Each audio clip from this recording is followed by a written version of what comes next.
Alors, on va appeler ça les angoisses, les peurs. Les angoisses, les peurs. Il faut savoir que, malheureusement, en tout cas, comme ça, de plus en plus dans notre génération, il y a donc ce qu'on appelle les angoisses, les peurs, les phobies, d'accord? C'est-à-dire que de plus en plus, si vous remarquez, on entend parler de coach, de thérapeute, psychologue, psychiatre, toutes sortes de. D'accord? Mais c'est vrai que malheureusement de nos jours, comme ça, et d'ailleurs, bon, c'est rapporté aussi dans les malédictions de Parashat Kitavo, que dans les dernières générations, il y aura ce qu'on appelle les machalot hanefesh. D'accord? Donc les maladies de l'âme. Les maladies de l'âme. Et c'est vrai qu'aujourd'hui, je pense que c'est ce qui marche le plus. D'accord? Si vous cherchez un métier, faites-le. C'est ce qu'on appelle, tout ce qu'on appelle les coachings, d'accord? Et aujourd'hui, tu peux devenir coach en 3 mois, en 6 mois, en 1 an. D'ailleurs, une fois, je ne sais pas si je vous ai déjà dit, une femme à Paris, elle m'a dit quelque chose de très vrai. Elle m'a dit, le métier d'avenir, ça va être ou rabbin ou coach. D'accord? Parce que si vous remarquez, de partout, ce qu'on essaie en tout cas de prendre de la Torah, c'est quoi?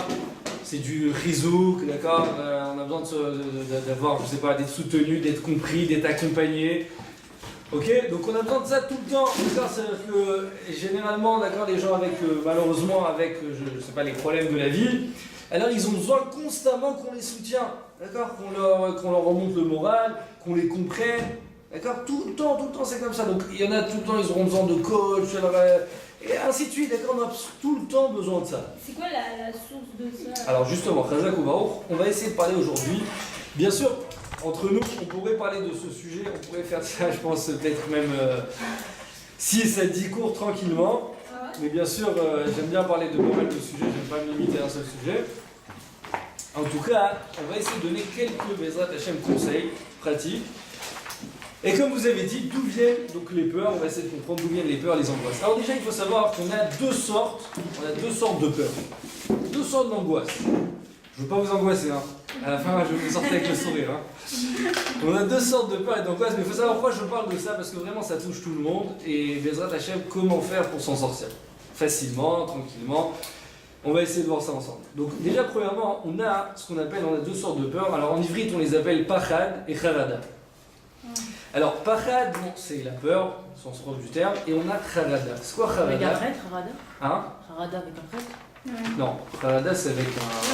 Oui, excusez-moi, charada avec un prêtre. Là, c'est la flippe, non, c'est plus que la. Alors, c'était être terrorisé, on va dire. En France, la vérité, voilà, j'ai pas vraiment trouvé un mot adapté. Un traumatisme. Voilà, si vous voulez, traumatisé, on va dire, un truc comme ça, traumatisé, d'accord. Mais à part ça, avant de rentrer. C'est le deux qui est le. Hein? C'est le plus grave. Non, on va essayer. Alors, Harada, bien sûr, c'est le plus grave, mais on va essayer d'expliquer quelle est la différence. Et avant ça, il faut savoir qu'on a des peurs qui sont normales. D'accord? Ça veut dire quoi? Je vous donne un exemple. Qui c'est qui n'a pas peur d'être au-dessus d'un ravin? Ouais, vous voyez, vous n'avez pas peur? Ça, c'est un problème. Peut-être aussi. En tout cas, qui c'est qui n'a pas peur? On entend un bruit comme ça, un boom énorme. Ça fait peur, oui ou non? Peu importe où vous êtes, d'accord, chez vous à la maison, vous êtes dans la rue, on entend un bruit, la réaction directe c'est quoi? On a peur, d'accord, on est surpris, on a peur, on essaie de voir ce qui se passe autour de nous. D'accord, et nous Chazvé Shalom, d'accord, ça peut être. Bon, on espère que c'est que des bonnes choses, mais ça peut être d'accord des choses qui sont angoissantes. Donc on a des peurs qui sont tivi, qui sont naturelles, d'accord? Ou par exemple aussi on a peur du feu. Ouais, qui c'est qui a pas peur du feu? Moi. Vous êtes chaud. Mais t'as pas peur de fumer, tu vas pas y aller à la. Voilà. Ah oui, c'est pas vrai. Apparemment on a des surhumains parmi nous. C'est pas la même définition de la peur, mais c'est la même chose en réfléchissant. Elle n'a pas compris, je pense pas que tu as compris vraiment ce que c'est. Moi aussi, j'ai pas peur du feu, j'ai pas peur de Si un non, si on entend la fumée, si on ressent la fumée par exemple. On ressent la fumée, on voit qu'il y a un feu, ça fait peur, c'est normal, on va vite sauver. Tu restes pas dans les droits, mais évidemment, c'est instinctif, c'est pas de la peur. Non, mais au même moment, ça. Oui, mais au même moment, chose imaginez, on voit Chas Véchal en un feu dans une maison, ça nous, tout de suite, on a envie de sauver de là-bas, on a peur. C'est un peu effrayant, quoi, ouais. Je vous souhaite jamais le droit de C'est un peu effrayant, ouais. C'est effrayant, voilà. En tout cas, alors, pour les filles, je pense que ça arrive assez souvent d'avoir peur de rentrer dans une ascenseur. Ça vous arrive ou pas? Non, voilà, pas du Ça tout. va. Bah, ouais, je crois. D'accord. Non, c'est pas les femmes, il y a des peurs de Ah, je rigole, mais je sais qu'il y a voilà, beaucoup de personnes qui ont peur de rentrer dans des ascenseurs. Mais non, ça c'est ce qu'on appelle une peur pachad, on va l'appeler pachad, c'est une peur naturelle, d'accord? On est tous nés avec cette peur-là. Même les enfants, ils savent, on va dire, bon, à un certain âge, d'accord? On va dire 3 ans par exemple, bon, ils ont déjà la conscience. Ils ont, par exemple, ils vont, je sais pas moi, ils vont se lever comment on appelle ça, une terrasse, ils vont voir comme ça en dessous d'eux, quelques mètres en dessous, ils vont voir comme ça c'est assez élevé, ça va leur faire peur, ils vont descendre, d'accord? Donc, n'importe quelle personne qui naît, on va dire, il est doté de cette peur naturelle, d'accord? Il a ça en lui. Mais non, par contre, on a ce qu'on appelle, excusez-moi? C'est ça le pachad, c'est les peurs. Non, ça c'est une peur naturelle, pachad, naturelle, il n'y a aucun problème. Celui qui a ça, ne vous inquiétez pas. Voilà, maintenant c'est moi kharada. Alors kharada par contre, c'est déjà plus compliqué. Pourquoi? Parce que kharada, c'est une peur qui est même imaginaire. Je vous donne un exemple. Ouais, imaginez quelqu'un, d'accord, c'est arrivé, il est tombé une fois dans les pommes. Ok? Il est tombé une fois dans les pommes. Alors des fois, il peut créer en lui une peur. Et vraiment, ça peut être très très très difficile à vivre. Et vraiment, si ça s'imprègne vraiment profondément à l'intérieur de nous, d'avoir peur constamment de retomber dans les pommes. D'accord? Une peur comme ça qui prend la personne, constamment il a peur de retomber dans les pommes. Constamment. Un traumatisme, d'accord? Il va se balader dans la rue, il va voir, il va sentir que tout tourne autour de lui. Ou par exemple ceux qui sont claustrophones, par exemple. D'accord? Ils sont dans une pièce, il y a beaucoup de monde. Tout de suite il va sentir, il se sent pas bien, il sent qu'il y a beaucoup de monde, il va se sentir comme ça oppressé, il aura peur de tomber. D'accord? Il aura peur de tomber. Des peurs qu'on se crée en nous. D'accord? Alors il y en a d'autres, par exemple, ils vont avoir. Alors, ou par exemple un autre, il va avoir peur par exemple d'avoir une crise cardiaque. Ouais, ça peut arriver. D'accord? Et des fois, malheureusement, quand on se crée des peurs en nous, alors tout de suite, des fois, tu vas avoir du mal dans le thorax, tu vas sentir tout ton thorax compressé, et toi, tu es sûr que tu vas tomber dans les pommes parce que tu n'as pas compris. C'est plus tu penses à ça, et plus ça va te faire mal, et plus ça va te faire mal, plus tu vas penser. Donc tu vas rentrer en fait dans un roulement comme ça, dans un cycle, et tu vas pas pouvoir t'en sortir. D'accord? Mais tout ça, c'est du dimayon, c'est de l'imagination. Mais non, on va dire ça, c'est des peurs qui sont un peu, on va dire, extrémistes, d'accord? Mais ça, encore une fois, ça peut arriver à tout le monde. Il faut savoir, il n'y a personne qui est épargné de ces peurs-là, d'accord? Ça peut arriver à tout le monde. Si on n'essaie pas de se travailler comme on va voir aujourd'hui, ça peut arriver à tout le monde, d'accord? C'est pour cette raison, je préfère vous en parler pour savoir que c'est des choses qui peuvent arriver à tout le monde, d'accord? Il faut savoir que c'est pas quelqu'un qui a des peurs, il ne devient pas fou, d'accord? Par exemple, il y a quelqu'un au collège hier, il m'a dit, il avait des sueurs froides hier ou avant-hier. Parce que bon, il a levé des, il a aidé quelqu'un à lever des trucs, d'un coup, il avait très très mal en bas du ventre, d'accord? Donc, comment on appelle ça? En bas du 17. Non, il n'y a pas autre chose, des fois quand on lève. La crise dans. Non, des fois quand on lève, en fait, l'estomac, il sort un petit peu de sa place. Non, je connaissais pas ça. Il y a un mot pour ça. C'est le truc qu'on va à l'hôpital et qu'on Voilà. C'est le stress, non? Non, alors voilà, alors lui, d'un coup, il n'arrivait pas à s'endormir, il avait des sueurs froides, il était terrorisé que peut-être Resvécham, il allait avoir cette opération, d'accord? C'est quoi le rapport avec la. Avec quoi? La Hatzmout, c'est quoi le. Bah, attends. Non, pour l'instant, je parle des peurs, des angoisses. Je ne vais pas parler de la Hatzmout pour l'instant. Je ne vais pas parler de la Hatzmout. J'ai parlé en fait, tout ce qui enlève la simcha, c'est quand je suis angoissé, d'accord? Quelqu'un qui est angoissé, quelqu'un qui était terrorisé, il n'est pas sa mère. Ça lui enlève cette simcha, d'accord? Maintenant, ça, c'est, on va dire, des autres peurs qui sont extrêmes. Mais on a des peurs que tout le monde a. Alors, c'est pas tout le monde a, et c'est aussi des peurs qui enlèvent la simcha. Par exemple, les filles de séminaire, qu'est-ce qu'elles peuvent avoir peur? De jamais se marier, d'accord? De rester célibataire. Oui, non. Toujours, d'accord, quand on a grandi comme ça, on espère, on aimerait se marier, Bezrat Hashem, je vous souhaite à tout le monde rapidement. Mais il était au visage. Vous inquiétez pas, vous êtes en bas dehors, hein, vous inquiétez pas. Mais en tout cas, d'accord, donc il y a des fois cette peur de ne pas vouloir se marier, de ne pas pouvoir se marier plus tard. Ou il y en a, ils vont avoir peur de quoi? De ne pas avoir d'enfants. Il y en a, ils vont avoir peur de quoi? De ne pas avoir assez d'argent pour vivre. Ok? Et il y en a qui vont avoir peur de quoi? Ils vont avoir peur de leur femme. D'accord? Bon, en tout cas, il y a chacun il a une peur. Et c'est vrai que constamment, regardez autour de vous, je suis sûr même aujourd'hui, on a tous comme ça à l'intérieur de nous des choses qui nous angoissent. Tout le temps. D'accord? Alors, un, ça va être une peur de prendre l'avion. L'autre, ça va être une peur de... Peu importe, on a toujours des peurs. Alors, il y a des peurs, comme j'ai dit, qui sont naturelles. D'accord? C'est pour se protéger, d'accord, d'un danger. L'autre, c'est des peurs qui sont, alors carrément, je me suis créé une imagination. Et il y a des peurs qui sont aussi, on va dire, plutôt naturelles, qui sont pas censées être là, mais en tout cas, qu'on les a tous, de ne pas pouvoir se marier, de ne pas avoir d'enfants, de ne pas avoir d'argent, et ainsi de suite. D'accord? Toutes ces peurs-là, c'est des peurs qu'on peut constamment avoir. D'accord? Maintenant, pour vous dire, si on résume les peurs, on peut les résumer en 2 catégories. D'accord? C'est pour moi ce verre ou... Oui. Ouais. Bon, retard.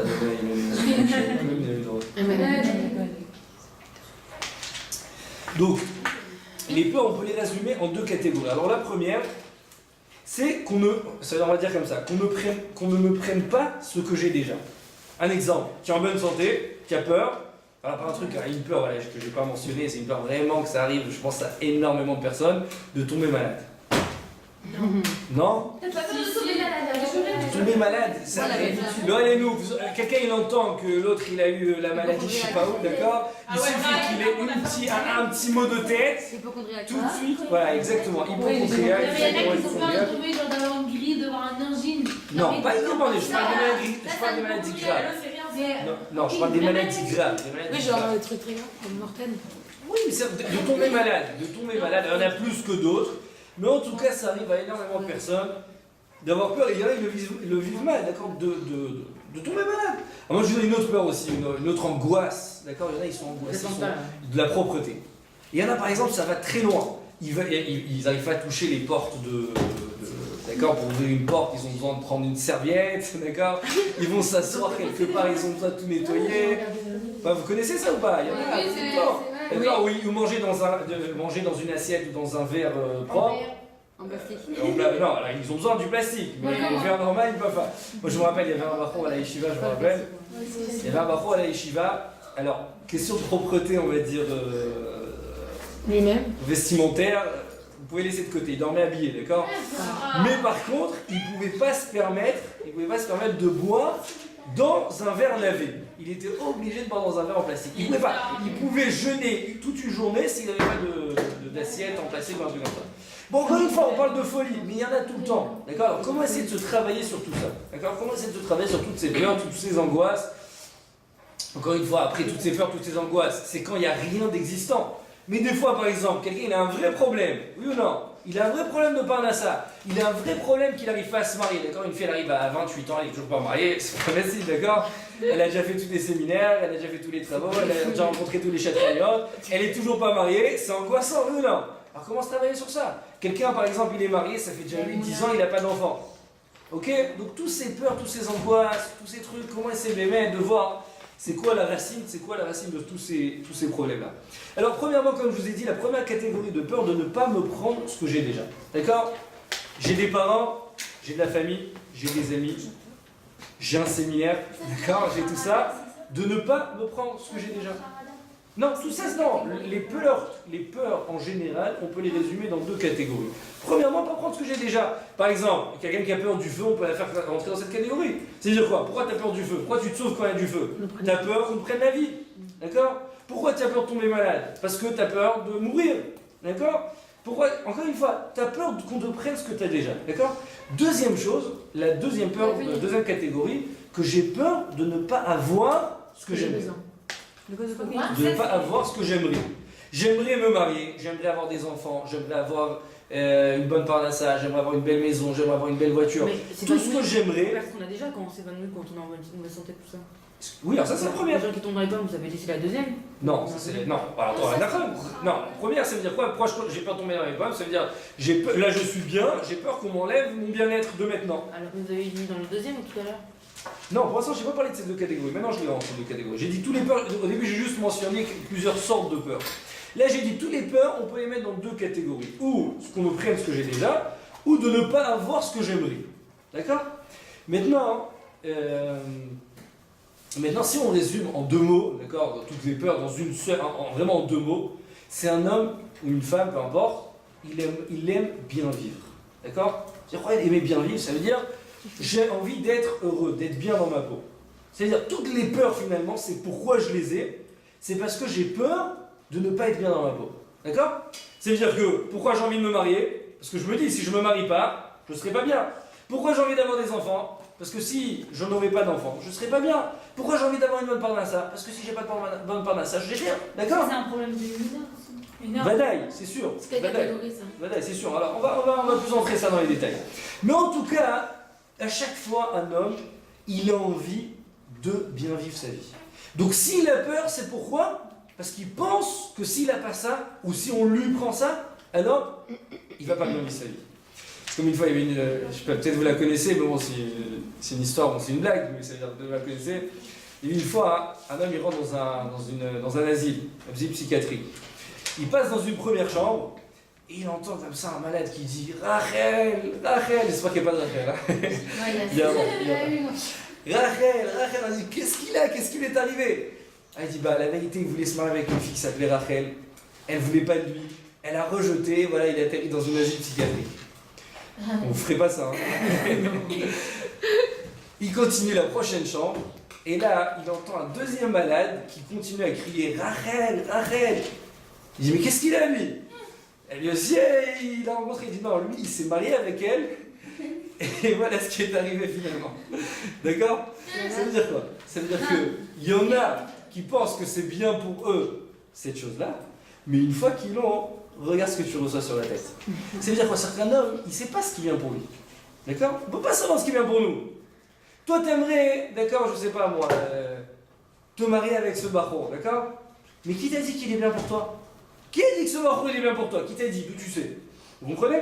Alors maintenant, tu vas te créer une peur, tu vas te trouver une angoisse, tu vas être déprimé, tu vas être angoissé, mais tu sais pas qui a dit que c'est bien pour toi. Vous comprenez? On peut pas savoir. On va pas savoir. On n'est pas au courant, on peut pas savoir. Maintenant, juste, avant de vraiment essayer de trouver, on va dire, le remède à toutes ces peurs, pourquoi Hachem il a créé la peur? Pourquoi Hachem il a créé la peur? À votre avis, si vous étiez à la place d'Hachem, d'accord? Si on n'avait pas peur, on ferait attention. Alors, si vous étiez à la place d'Hachem, est-ce que vous aurez, on va dire, est-ce que vous aurez créé la peur? Bah oui, Je sais pas. c'est encore plus dur d'avoir un instinct de survie. Bah oui, parce qu'un enfant qui n'a pas peur, il saute dans les. Enfin, Bah, la vie, elle est il plus mal mal autour. sur la peur. Mais sans la peur, il serait beaucoup plus dangereux Mais que ça si, peur de rien. Alors, il y a deux raisons. Alors, Razak, ce que vous avez C'est une dit, sécurité, il y a la deux peur. raisons, on va dire comme ça. Ah, Alors, c'est vrai qu'il y a deux raisons. La première raison, comme vous avez tous dit, c'est une question de sécurité. La peur, elle est là pour nous protéger. C'est-à-dire quelqu'un qui a peur de rien. Ok? Alors déjà, ça n'existe pas d'avoir peur de rien. Moi, je connais par exemple bon, ça, il est un peu de ma famille, mais c'est-à-dire que c'est un barreau, il a 21 ans, il a peur de rien. Quand je vous dis de rien, ça veut dire que, bon, il travaille, et d'ailleurs, il vient de se fiancer, la vérité, je ne sais pas comment il a fait. J'ai aucune idée comment il a fait. Mais en tout cas, il a peur de rien. Ça veut dire quoi? C'est-à-dire qu'il peut rouler à 250 sur l'autoroute. Il n'a pas peur de prendre. Il peut voyager dans n'importe quel pays. Il s'est déjà arrivé, il a pris des passeports de son petit frère parce que le sien il était périmé. D'accord? Il va passer comme ça devant la police là-bas. Il m'a dit un jour, il est passé avec un passeport de son petit frère parce qu'il était périmé. Et il arrive là-bas et il voit que c'est pas la même tête. Il dit c'est pas possible, c'est pas toi. Et qu'est-ce qu'ils ont fait? Ils ont mis genre 10 policiers comme ça, chacun le regardait pour voir si c'est bien lui. Il fallait qu'il garde un sang-froid mais infaillible pour passer la douane, d'accord? Ouais, finalement il est passé. Mais je vous dis, ça, il a peur de rien. Mais là, la fois, je pensais qu'il avait peur de rien, d'accord? Je pensais qu'il avait peur de rien. Et la dernière fois, je le rencontre, il me dit j'ai mal à la dent. Alors je lui dis bah va chez le dentiste. Il me dit ah non, j'ai peur du dentiste. Je lui dis mais je comprends pas. T'as peur de rien. Il fait des trucs mais de fou. C'est-à-dire je vous dis des trucs, ça veut dire mais insensé. Et il me dit mais j'ai peur d'aller chez le dentiste, j'ai peur, je tremble d'aller chez le dentiste. Toi t'as peur d'aller chez le dentiste, c'est pas possible. Je suis arrivé, on va dire, à une conclusion que ça n'arrive pas à quelqu'un d'avoir peur de rien. D'accord? Ça veut dire que ça arrive pas. Chacun il va avoir sa peur quelque part. C'est-à-dire que chacun il doit se travailler dans quelque chose. Alors lui c'est vrai qu'il n'a pas peur des choses, on va dire, qu'on est censé avoir peur, mais il va avoir peur d'autres choses que nous par contre on serait plus tranquille dans ces choses-là. En tout cas, pour revenir à ce que j'ai dit, première peur, c'est normal, elle est tout à fait normale, c'est pour se protéger. C'est une sécurité, d'accord? Tu entends une sirène, tu entends... Par exemple, une fois il y avait une histoire, j'ai entendu cette histoire d'arabe, il disait qu'il y avait quelqu'un qui était Khosar Bichouba. Et bon, il a fait, on va dire, les 400 coups, d'accord? Il a fait vraiment les 400 coups. Et c'était quoi l'histoire? Ah ouais. Et à chaque fois, comme ça il raconte, il dit qu'à chaque fois, avant que le Rav il rentrait au Beth Midrash, quand il a fait Tchouva ce Bachor, d'accord, il était Bachor quand il a fait Tchouva, à chaque fois, avant de rentrer au Beth Midrash, que le Rav, donc le Rosh Yeshiva rentrait au Beth Midrash, il disait à tous les Bachorim, le Rav arrive dans 2 secondes. Le Rav arrive dans 2 secondes. Et 2 secondes après, le Rav est rentré. Et à chaque fois, la même chose. Il réussissait tout le temps. D'accord, donc ils étaient en train d'étudier, rien, et ça n'avait aucun signe que le Rav arrivait. Il se levait, il disait, le Rav arrive dans 2 secondes. Et quand le Rav rentrait, tout le monde était éclaté de rire. D'accord, tout le monde ne comprenait pas, d'accord. Et comme ça, 1 fois, 2 fois, 10 fois, 15 fois, alors il dit, mais c'est quoi cette histoire? Qu'est-ce qui se passe? Jusqu'au jour où le Rosh Yeshiva il a pris un Bachor de côté, il dit, pourquoi vous rigolez quand je rentre? Parce qu'il y a, j'ai mis les chaussettes pas la même couleur, qu'est-ce que j'ai fait? Je dis non, le Bachor dit non, je vous dis la vérité, il y a un Bachor, à chaque fois, avant de vous rentrer, il nous prévient. Il connaît votre arrivée. Il sait qui le Bachor, il dit c'est lui. Alors il le prend le Bachor de côté, il dit, d'où tu sais, comment c'est possible? Il dit, je vous dis la vérité, Rav, j'ai honte de vous le dire, mais je vous le dis. Il dit, moi j'étais donc un truand, d'accord, ça veut dire que je courais de partout, je me sauvais, j'étais tout le temps poursuivi par la police. Il dit, et la police, pendant une certaine période, ils avaient tous les mêmes voitures, c'était genre une sorte de voiture, je sais pas quoi, Toyota, un truc comme ça. Et il dit, je me suis tellement habitué à me sauver de la police que je pouvais reconnaître le son de la voiture, d'accord, ça veut dire comment une voiture elle est freinée, le son du moteur, je savais reconnaître. Donc il dit, comme vous avez la même voiture que la police, la même sorte de voiture, donc avant d'arriver, je sais, depuis le Beth Midrash, j'entends le bruit, d'accord, et je sais quand vous arrivez. Donc c'est-à-dire qu'il a tellement créé en lui, d'accord, c'est-à-dire donc il avait tellement peur de la police, qu'il a créé en lui donc cette intuition de savoir le son du moteur de la police. Vous imaginez ou pas? Donc ça veut dire quoi? Ça veut dire que chaque personne, donc pour se sécuriser, d'accord? Alors, vous vous rappelez, on avait fait un cours sur la différence entre les hommes et les femmes, vous vous rappelez? Alors, on a dit que les hommes, ils faisaient plus attention au bruit qui était en rapport à la sécurité de la maison. Et la femme, les bruits qui étaient en rapport à l'intérieur de la maison. D'accord? En tout cas, donc, on a besoin de la peur pour se sécuriser. Ça, c'est clair. Mais on a une deuxième peur, et qui est la plus importante. Pourquoi Hachem, il a créé en nous la peur, et les angoisses et les peurs? C'est pour arriver à Yirat Hachem. Pour arriver à Yirat Hachem, ça veut dire quoi? Pour craindre Akadosh Baruch Hu. Ça veut dire que si on n'avait pas ce système donc, qui était appelé la peur, alors on n'aurait pas craint Hachem. Tu n'aurais craint personne. D'accord? Et Akadosh Baruch Hu, on est là dans ce monde pour le craindre. Alors bien sûr que le but, on va dire, ultime, c'est pas de craindre Akadosh Baruch Hu, c'est bien sûr qu'il faut toujours craindre Hachem. Mais c'est de le craindre, ce qu'on appelle Irat Aromemu, ça veut dire que de le craindre, pas en ayant peur, d'accord? Pas en étant terrorisé, mais ça veut dire en ayant conscience de sa grandeur.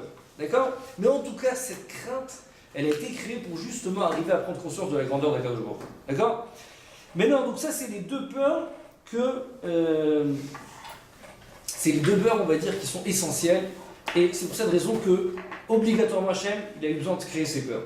Mais malheureusement, ça a découlé toutes sortes d'autres peurs, d'accord? Les angoisses, les peurs, les déprimes, que chacun a. Alors là, il faut savoir que ça a été prouvé, et donc les médecins, les psychologues, tout le monde est d'accord, qu'il y a le nefesh qui est relié avec quoi? Avec le gouffre. C'est-à-dire que notre corps il est composé donc du nefesh et du gouffre. Et d'ailleurs, c'est pour ça qu'il faut faire très attention, et ça c'est un conseil, je ne vous le souhaite pas, mais sachez si vous avez quelqu'un de votre famille, d'accord, ou peu importe, une connaissance que vous connaissez, d'accord, qui a besoin, on va dire, de se mettre entre les mains, d'accord, d'un coach, d'un psychologue, d'un truc, il faut savoir que ça peut être, on va dire, très important de faire attention que ça soit quelqu'un de Hiré Shamaï. Pourquoi? Parce que quand tu vas chez un médecin pas religieux, par exemple, d'accord? Tu vas chez un médecin pas religieux. Alors, tu as un problème, on va dire, tu as mal au ventre. Il va te donner un médicament, il va te guérir. Ça s'arrête là, d'accord? Vous savez ce que c'est mettre son nefesh entre les mains de quelqu'un? C'est-à-dire qu'il y en a, et surtout quand quelqu'un il arrive dans des situations comme ça, où vraiment, on va dire, il est pris de panique. D'accord? Il faut savoir que des fois, quelqu'un qui est dans ces peurs-là, d'accord? Alors il est carrément, on va dire, comme si il se retrouvait, on va dire, emprisonné. Il est emprisonné lui-même, d'accord? Il est emprisonné lui-même, et maintenant, donc, il est prêt à tout faire pour qu'on le sorte de là-bas. Alors maintenant, s'il va se retrouver devant un coach, il va se retrouver devant un psychologue, peu importe quoi, d'accord? Vraiment quelqu'un même, je vais vous dire un ami par exemple, d'accord? Vraiment devant un ami, un ami, quelqu'un que vous allez prendre conseil chez lui, d'accord? Si c'est pas quelqu'un de Hiré Hachem, alors il peut vous détruire il peut vous détruire mais complètement. Parce qu'il peut dire que tu sais pourquoi tu es tombé là-bas et vous sortir toutes sortes d'histoires insensées. Alors il y en a, ils vont vous dire, bah, tu sais quoi, parce que c'est à cause de ta mère. Vous direz, c'est à cause de ton père. Après, vous savez plus tard, c'est à cause de ta belle-mère, d'accord? Après, c'est à cause de toutes sortes d'histoires et vous allez le croire sur parole. Pourquoi vous allez le croire sur parole? Voilà, parce que vous êtes tellement, on va dire, dans la panique, d'accord? Vous avez tellement besoin de lui que chaque mot qu'il va vous dire, c'est de l'or. Et comme c'est de l'or, donc il peut vous détruire complètement. C'est pour cette raison que quoi? Que quelqu'un qui a besoin de prendre conseil, d'accord, lorsqu'il ne va pas bien, lorsqu'il est angoissé, lorsqu'il est déprimé, savoir choisir ses amis, savoir choisir son médecin. Vous comprenez? Pas n'importe qui. Le nefesh, c'est la chose, on va dire, qui est très... Déjà, il faut savoir, on va dire médicalement, il y a des choses qui sont approuvées et tout le monde est d'accord que ce médicament va guérir telle maladie. Mais dans le nefesh, c'est tellement complexe le nefesh. Parce que ça dépend de tellement de choses. Parce qu'on sait très bien, on est tous mamines, qu'on est venus dans ce monde, et on a peut-être des vies antécédentes. Et on ne sait pas, on a plein de choses, plein d'éléments qui font finalement qu'Akadosh Baruch Hu nous a mis dans cette situation. Donc maintenant, on vient se remettre entre les mains de quelqu'un qui ne connaît rien. D'accord? On lui a raconté un petit peu notre histoire. Alors de cette petite histoire, qu'est-ce qu'il va faire? Il va créer un monde. Et de ce monde, d'accord, il va essayer de nous dire que c'est la vérité. Mais c'est presque impossible de le savoir, vous comprenez? Alors si vous allez chez n'importe qui, alors qu'est-ce qui va se passer? Il peut carrément détruire votre être. Je ne souhaite pas que ça vous arrive jamais. Mais en tout cas, sachez, d'accord, c'est des choses qui arrivent tout le temps. Et ça n'existe pas quelqu'un qui se retrouve pas un jour dans ces situations où ça peut être, d'accord, même après plus tard, d'accord, avec ses enfants, avec sa famille, avec ses amis, d'accord. Savoir en tout cas, le nefesh, c'est la chose la plus importante. D'accord? Maintenant, le nefesh, non seulement, comme je vous ai dit, on ne peut pas le remettre entre les mains de n'importe qui, mais deuxième chose, il faut savoir que ce qui engendre quelqu'un qui n'est pas bien dans son nefesh, ça engendre aussi qu'il n'a pas une bonne santé. Ça veut dire que si maintenant quelqu'un il est en mauvaise santé, d'accord, ou quelqu'un il tombe gravement malade, ou quelqu'un, l'homme chané, peu importe quelle maladie ou peu importe quelle chose que ça peut lui entraîner, c'est très souvent à cause du nefesh. D'accord? C'est-à-dire si mon nefesh il n'est pas bien, d'accord, si je n'ai pas la simchat reim, je ne m'habitue pas à vivre avec joie, alors obligatoirement qu'est-ce que ça peut entraîner? Ça peut entraîner que mon nefesh il n'est pas bien, si mon nefesh il n'est pas bien, mon corps aussi ne veut pas être bien. D'accord? Généralement, quelqu'un qui est bien dans sa tête, il est bien dans sa peau. Ouais, vous connaissez ce proverbe, d'accord? T'es bien dans ta tête, t'es bien dans ta peau. Ok? Alors maintenant, juste pour essayer d'arriver à comprendre, comment on pourrait faire, je vous donne un conseil technique par exemple.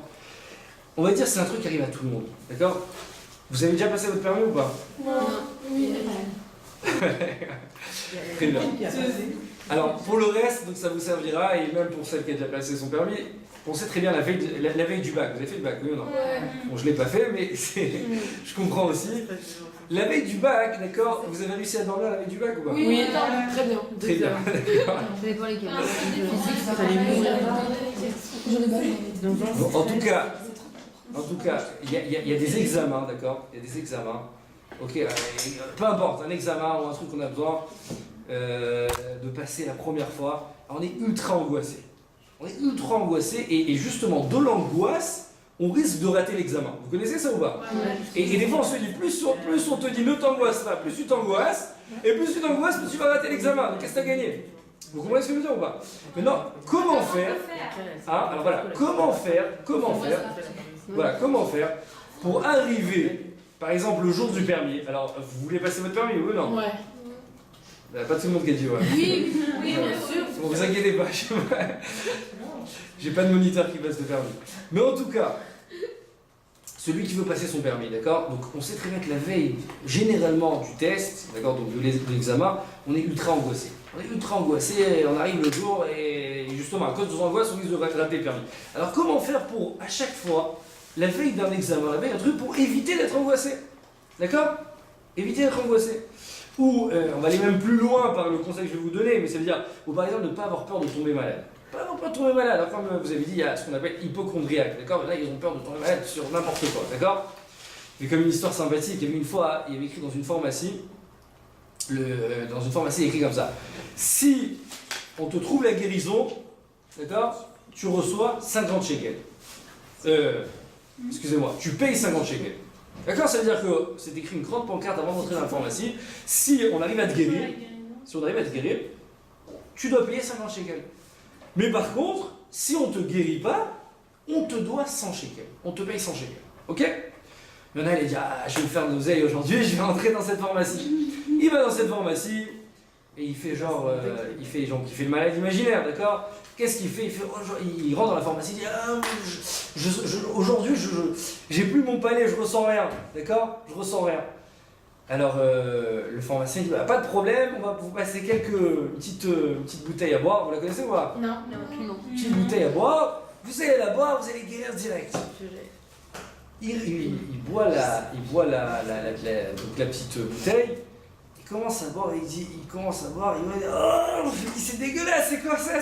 C'est du pétrole vous m'avez donné. Le pharmacien il dit, bon très bien, passe-moi 100 shekels, t'as guéri, t'as retrouvé, passe-moi 50 shekels, t'as retrouvé ton palais, t'as retrouvé ton odorat, passe-moi 50 shekels. Il sort de la pharmacie, il est dégoûté, il dit, quoi? J'ai perdu 50 shekels, il dit, demain vous allez voir. Il retourne là-bas, et là-bas il arrive le lendemain, il va chez le pharmacien, il dit, je me sens pas bien aujourd'hui, je sais pas ce que j'ai, je me sens pas bien, je vous en supplie, est-ce que vous avez quelque chose, je me sens pas bien du tout. Le pharmacien, il dit à la pharmacienne, il dit, bon, repasse-moi les gouttes d'hier.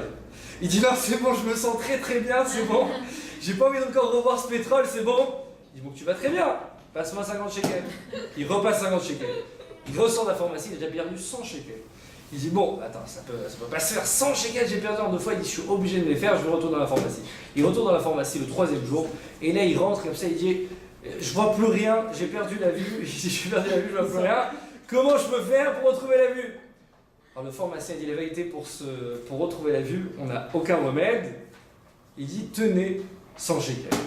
Il est content, il ressort dehors et tout. 2 minutes après, il rentre dans la pharmacie, il dit, vous m'avez roulé, c'est pas 100 shekels, c'est 20 shekels que j'ai dans les mains. Il dit, bon, t'as retrouvé la vue, passe-moi encore 50 shekels. D'accord. En 2 mots, des toilettes imaginaires, on va faire attention, d'accord? Ça risque d'aller loin. Bon, en tout cas, vous avez compris ou pas? Oui. En 2 mots, quand tu dois te tromper. Alors, il faut essayer de comprendre comment faire pour éviter donc la veille d'un examen, la veille d'un examen, la veille vraiment d'avoir une pensée, on va dire, de ne pas avoir peur de tomber malade, pas avoir peur, d'accord, de toutes sortes de peurs, les angoisses qui nous viennent, d'accord, en nous. Alors, il y a une phrase très belle qui dit, c'est une phrase très belle, écoutez cette phrase.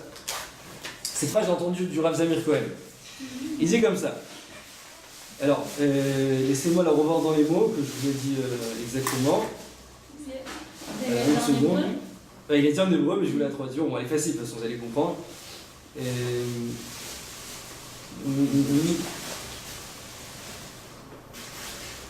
crois que je l'ai écrit. Bon, comme ça, c'est écrit comme ça. Il dit comme ça. Mishe mefached me'echad. D'accord?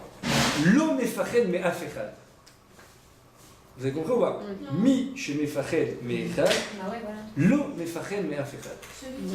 En fait, la clé à toutes les réponses, c'est-à-dire que vraiment toutes les réponses qu'il puisse y avoir, ils sont écrites dans cette phrase.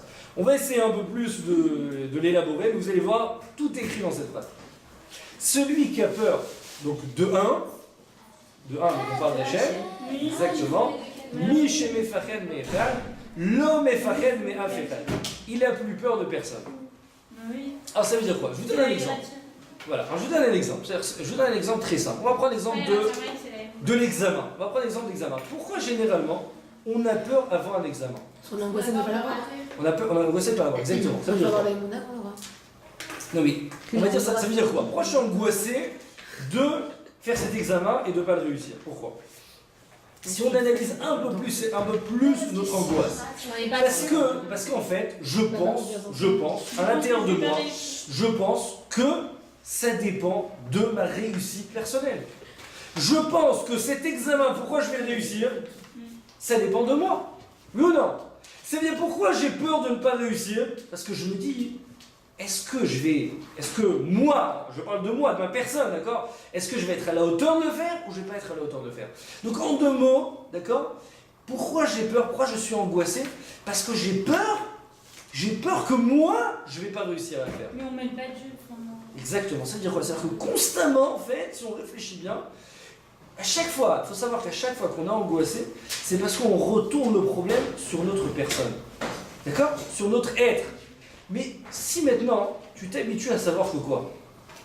Que tout ce qu'Akadosh Baruch Hu a décidé, c'est déjà gravé dans le ciel. Et d'ailleurs, c'est écrit que ça va encore plus loin. Alors bien sûr, juste de savoir on va dire cette chose-là, ça va nous donner peur, mais c'est pas grave.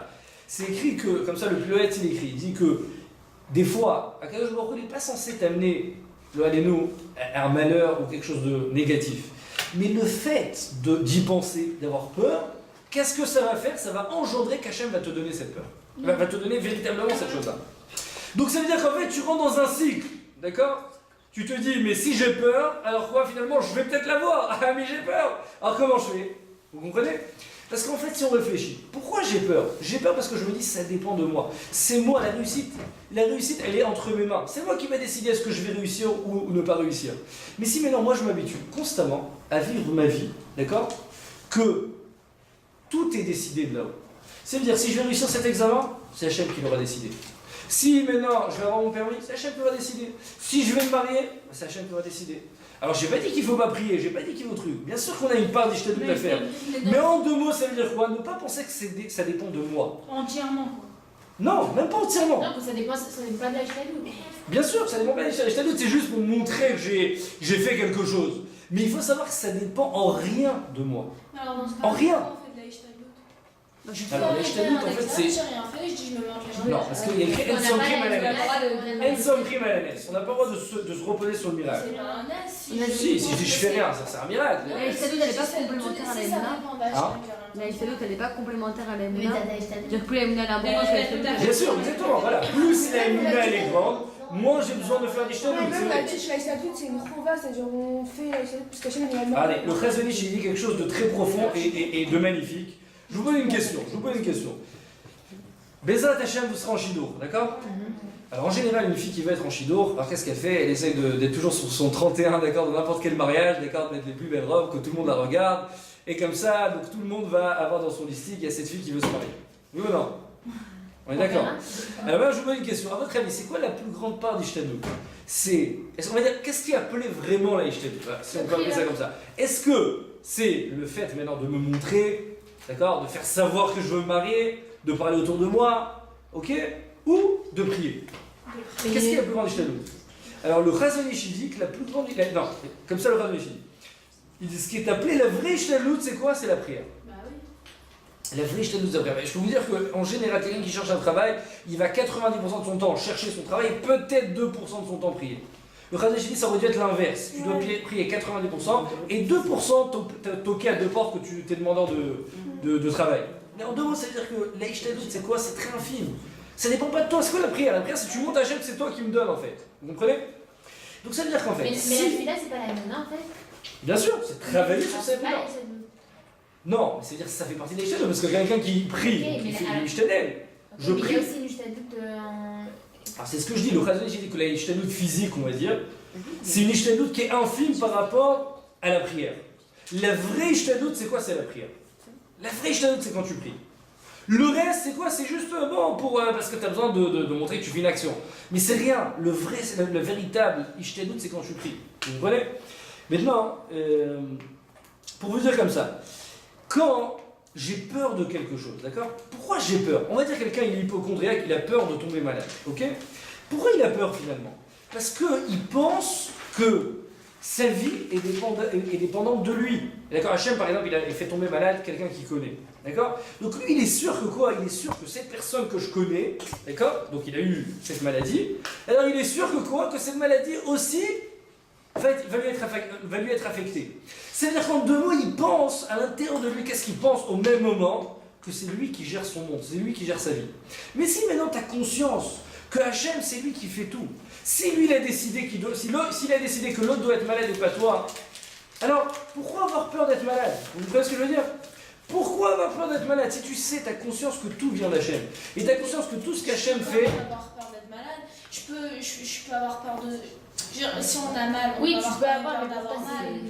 Je veux dire, je me prends une tarte en pleine Alors- figure, j'ai quand même peur en Non mais c'est bien aussi d'avoir peur, pas d'avoir peur mais de dire lui il est malade alors moi je prie que Pour lui, d'accord, mais pas parce que lui il est malade, alors j'ai peur d'être malade. Non, je prie, je dis merci à Hachem que je suis pas malade, c'est bien. Ah, bien sûr, remercier c'est très bien, c'est sûr, bien sûr. Mais pas avoir peur, encore une fois, remercier c'est pas avoir peur. Je vous donne, allez-y. Hachem, on sait qu'il fait tout pour le bien, mais ça veut pas dire que dans ma vie, j'aurais pas d'écrase. Alors, Khazak, je vous raconte une petite histoire que j'ai entendue du Rabbi Gal Cohen. Il a raconté qu'un jour, il avait des maux de ventre atroces. D'accord, vraiment des maux de ventre atroces. Ok. Et il était voir je sais pas combien de médecins. Donc ils lui ont donné toutes sortes d'antibiotiques, toutes sortes de trucs. Ça n'a rien aidé. Ça n'a rien aidé. Ok. Maintenant, hein, il continuait comme ça. Il avait mal. Vous voyez que ça ne guérissait pas. Jusqu'au jour qu'il a été voir un médecin. Il a voir un médecin. Le médecin il a regardé dans les yeux. Il dit vous savez quoi? Votre maladie, elle est inguérissable. Elle est inguérissable. Vous allez rester avec ces maux de ventre jusqu'à la fin de votre vie. Oh, je sais pas qui c'est qui lui a permis d'être médecin celui-là, mais ok. Hein, voilà. D'ailleurs, c'est écrit dans la Mishnah, dans Maseret Kiddushin, c'est écrit que Tov chez Barofim, la Gehinam. D'accord, donc le plus. Choisissez pas des médecins. Parce qu'il paraît que les femmes, elles vont dans le même endroit que les hommes. Donc si lui va là-bas. En tout cas. Lui, il dit comme ça. Donc, il a dit comme ça. Quand il a entendu cette phrase, il a dit sa réaction tout de suite, c'était quoi? Il a souri. Il a rigolé. Il a dit, pourquoi vous rigolez? Pourquoi vous rigolez? Il dit, ah, c'est bon. Il est sorti de là-bas, il a dit, depuis ce jour, il a été mis très acquis, il s'est renforcé, il a dit, bah, puisque j'ai compris, c'est-à-dire jusqu'à présent, dans mon subconscient, je pensais que quoi, que des fois, d'où venaient des médecins, tu vas à droite, tu vas à gauche, tu fais ta ishtadou, d'accord? Quand ce médecin, il m'a fait comprendre que t'as plus rien à tirer des médecins, donc seulement d'Akadosh Baruch Hu. Il dit, depuis ce jour, il dit, je me suis dit, Hachem, tu vas me guérir. Il dit, j'ai dit ça avec confiance. Hachem, tu vas me guérir, tu vas pas me lâcher, tu vas me guérir. Il dit, il s'est renforcé sur cette idée pendant 2 jours. Au bout de 2 jours, il n'a plus un seul mal. Il dit qu'au bout de 2 jours, tout s'est évaporé. Ça veut dire qu'en fait quoi? Ça veut dire qu'en fait quoi? Ça veut dire que, alors vous allez me dire, mais attends, mais comment je peux me permettre de dire Hachem, c'est sûr que tu vas me guérir? Comment je peux me permettre? Qui a dit qu'Hachem va te guérir? Alors je peux vous poser une question plus, on va dire, comment dire ça, un peu plus difficile, on va dire, d'accord? Est-ce qu'on peut dire qu'il y a quelque chose dans ce monde qui nous revient? Non.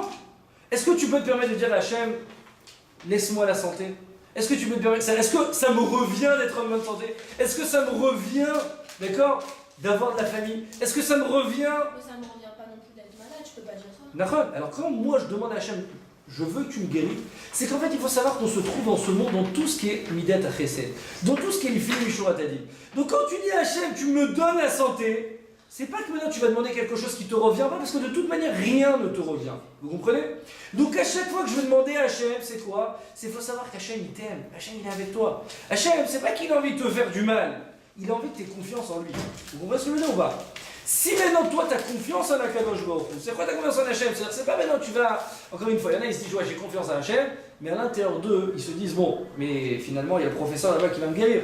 Vous comprenez? Il y en a par exemple il a confiance en sa parnassa, ok? Mais finalement, c'est quoi confiance en sa parnassa? C'est qu'il a confiance que tous les 10 du mois il y a son salaire qui va tomber. Enlevez-lui le salaire pendant un mois, on va voir s'il va avoir confiance en Akadosh Baruch Hu. Vous comprenez ce que je veux dire ou pas?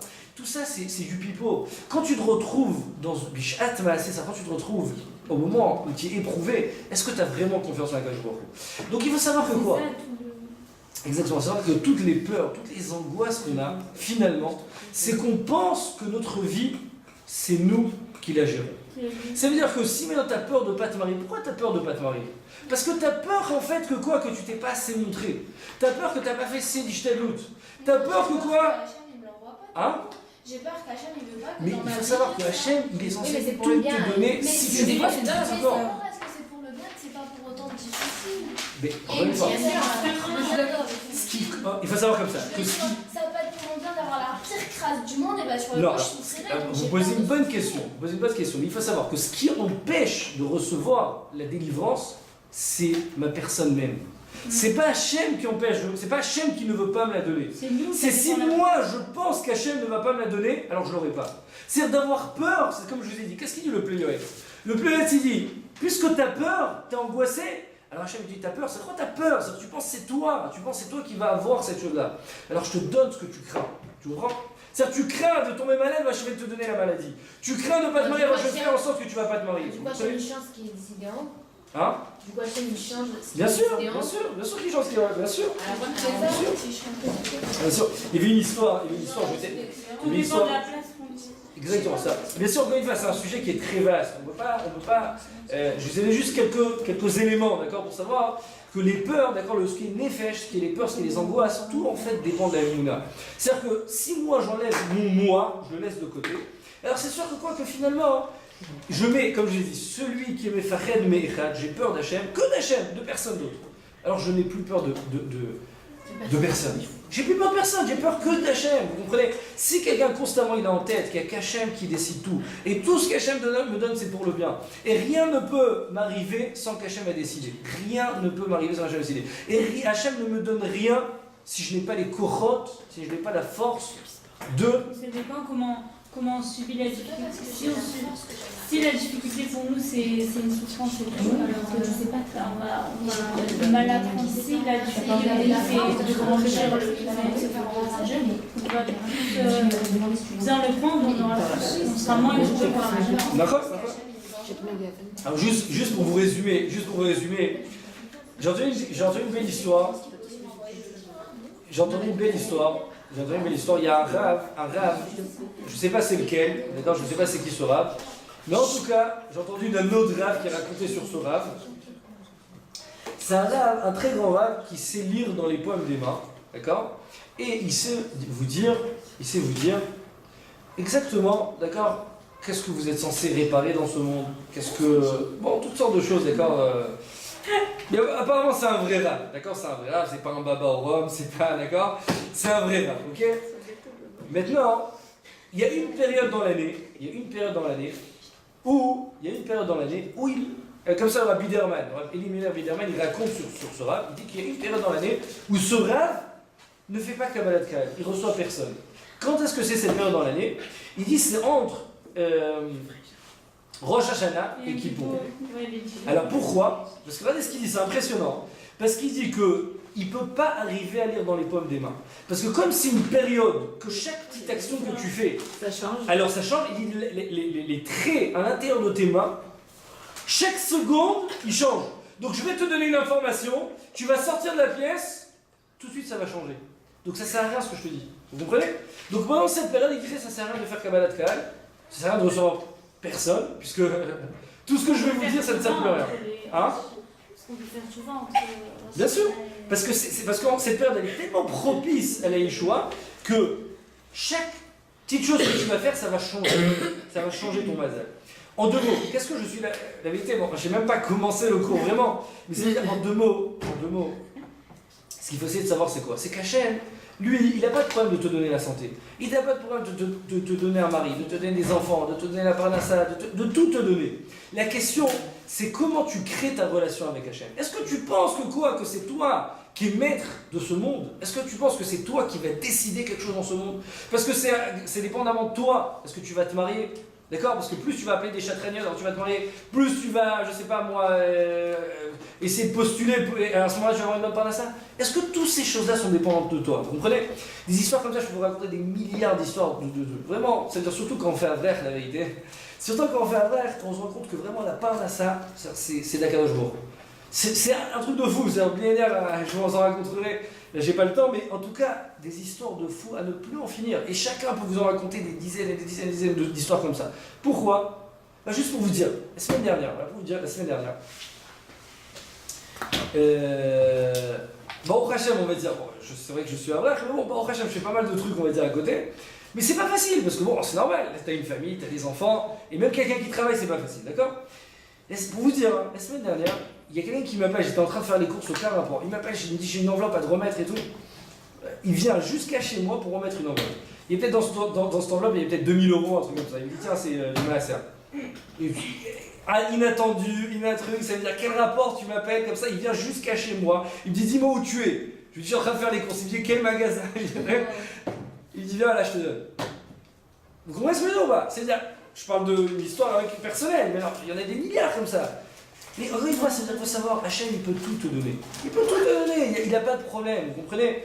La question, c'est comment quelle relation j'avais avec le prof. Si avant de passer un examen, tu penses que ça dépend de toi l'examen, alors c'est normal, tu vas rentrer dans une angoisse. C'est normal, tu vas lancer dans une déprime. Vous allez me dire, ah mais c'est difficile la veille d'examen de penser à HM. Ben, c'est vrai, parce que le travail ne commence pas la veille de l'examen. Le travail, par exemple, là, vous voulez Bezrat Hashem vous marier, c'est pas la veille du Shidour que ça commence, c'est à partir d'aujourd'hui, vous comprenez? À partir d'aujourd'hui, ils sont avec vous, à partir d'aujourd'hui, ça commence déjà. Vous comprenez? C'est-à-dire qu'à partir d'aujourd'hui, déjà commencer à travailler sur ça. Que c'est pas moi qui décide. C'est pas parce que je vais faire des ishtadot, je vais mieux me marier. Non, c'est Hachem qui décide. Vous comprenez? Se le répéter constamment. Priez, bien sûr, demandez à Hachem, priez. Essayez d'implorer à Kadosh Baruch Hu. C'est sûr qu'on a le devoir de le faire. Mais pas plus que ça. Vous comprenez? Et dans la vie, c'est comme ça. Si quelqu'un il vit avec cet esprit naïf, d'accord, cette relation naïve, que tout ce qu'Hachem me donne, d'accord, c'est lui qui me le donne. C'est pas moi. Je peux vous assurer que toutes les angoisses, elles partent. Du jour au lendemain. Alors c'est sûr qu'encore une fois, on a résumé un truc que c'est des métiers, d'accord, psychologue, coach, tout ça, c'est des métiers à ne plus en finir. Mais on peut tout résumer autour de ça. On peut tout résumer autour de ça. C'est quelqu'un qui travaille sur sa émoula, mais vraiment intense, d'accord, de se dire que tout dépend d'Akadosh Baruch Hu. C'est sûr qu'à la fin, d'accord, il a plus peur. Il est plus angoissé de rien. Il est prêt à se lancer dans tout. Il est prêt à tout faire parce qu'il sait qu'il a quelqu'un à côté de lui qui l'accompagne et qui est comme Yachol. D'accord? Ça parle même des peurs du feu et tout, parce qu'il faut avoir peur du feu. Non, ça, les peurs qui sont de sécurité, ça, non, on n'a pas parlé. Bien sûr, quelqu'un va dire au-dessus d'un ravin, il va dire j'ai pas peur de tomber. Mais s'il a les moulins. Non, mais la Emouna, on ne te demande pas de te mettre en danger. La Emouna, c'est quoi? La Emouna, c'est de savoir qu'Hachem, un exemple, quelqu'un qui va se retrouver dans une situation compliquée, alors il va faire travailler sa Emouna, qu'Hachem va le sauver. Ça oui. Mais Akadosh Baruch Hu ne te demande pas de te mettre en danger pour après qu'il te sorte de là-bas. Vous comprenez? Oui, allez-y. Juste une version dit comme ça, genre il faut avoir confiance en Hachem, tout ça. Alors ça veut dire on dit que on peut faire un examen. Mais si je dis moi j'ai la Emouna, je me prends à un examen, je dois pas avoir peur de le rater. Exactement. Les jours, Si tu as l'Emouna, qu'Akadosh Baruch Hu il va te donner cet examen, ça veut dire il va te le donner et ça dépend de lui. Et si tu ne dois pas l'avoir, c'est Hachem qui aura décidé. c'est bien pour elle. Voilà, et c'est Hachem qui aura décidé, tu vas aller à l'examen serein. Dans ce cas-là, moi je peux très bien, je peux avoir une note, je dis c'est Hachem qui vient. Non, encore une fois, moi je parle, c'est-à-dire pour comment arriver sereinement. Ne pas être angoissé la veille de l'examen. Si moi je pense que ça dépend de moi, alors je vais être angoissé. Mais si je me dis ça vient d'Hachem, ce qu'Hachem il a décidé, c'est ce que j'aurai. Vous comprenez? Donc pour être angoissé, si je dois l'avoir, c'est Hachem qui aura décidé. Si je dois pas l'avoir, c'est Hachem qui aura décidé. Hachem il veut aussi que moi j'apprenne. Ah oui, apprendre bien sûr, non, bien sûr. Apprendre, non, mais c'est pas contradictoire. Apprendre, j'apprends, mais encore une fois, c'est pas en apprenant que je suis angoissé. J'ai appris, j'ai fait la part des choses. Ah, mais c'est ça. Moi, ce que je dis, c'est que j'apprends rien, je viens et je dis non, ça s'appelle pas, c'est ça. Ça c'est non, mais ça c'est se reposer. Ça c'est se reposer sur le miracle. Akadosh Baruch Hu ne veut pas que tu te reposes sur le miracle. Il a créé cela naturellement. À partir de quand vous appelez ça être faire le débat? À partir du moment où j'arrive la veille de l'examen, j'ai appris comme il fallait apprendre. Je suis à l'heure de m'endormir. Maintenant, je suis angoissé à cause de ça. Hein? Si vous avez tout appris nickel, je comprends. Non, je peux vous assurer. Quelqu'un qui a appris, il arrive la veille de son examen, il est quand même angoissé. Et jusqu'à moins que ça soit. Il y en a, ils sont pas angoissés dans certaines choses, mais il y en a d'autres qui sont angoissés dans d'autres trucs. Mais en tout cas, à chaque fois. Par exemple, quelqu'un dans les doit passer une opération, il est angoissé. Non, alors quelqu'un qui se travaille sur sa émouna, il est censé être angoissé de rien. Moi, ce que je dis, c'est à partir de quand on dit qu'il faut faire ça, et il faut que ça. Bon, la Ishtalut, c'est un autre cours à part entière.